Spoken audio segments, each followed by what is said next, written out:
When God has you walk away from things, right? Like this could be locations, like he can have you move, like, hello, like I did, leave your father's house and go to the land where I send you, right?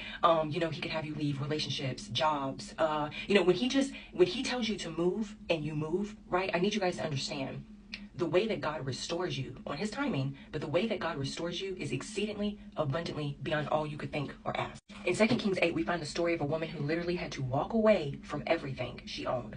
This woman had been a faithful servant to the prophet Elisha, okay? In chapter 4, she and her husband built a room onto their home so that the prophet would have a place to stay whenever he was in town.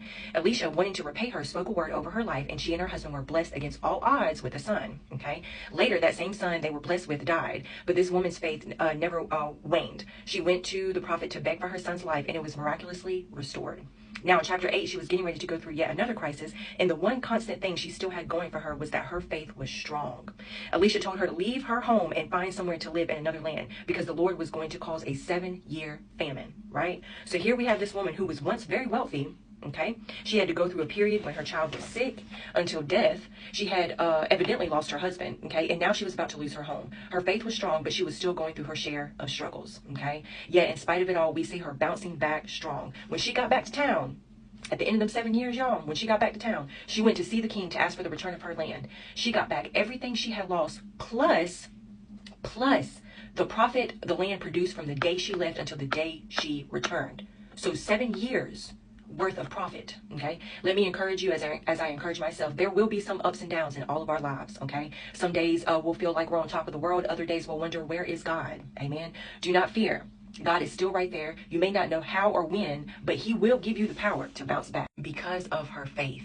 Amen. And y'all, look, I know that we're going to have days where we struggle. We are. Not every day we're just going to be, joyful and, just smiling from ear to ear. No, we're human.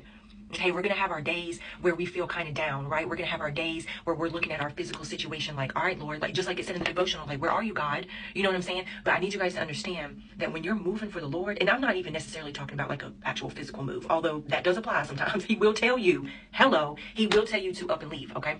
But when you are moving for the Lord, spiritually speaking, physically speaking, emotionally, whatever, when you're moving for him, please believe he's going to take care of you. God is very, very faithful, y'all, very true to his word, and he always keeps his promises, okay? So just like I said at the beginning of this video, when God restores you,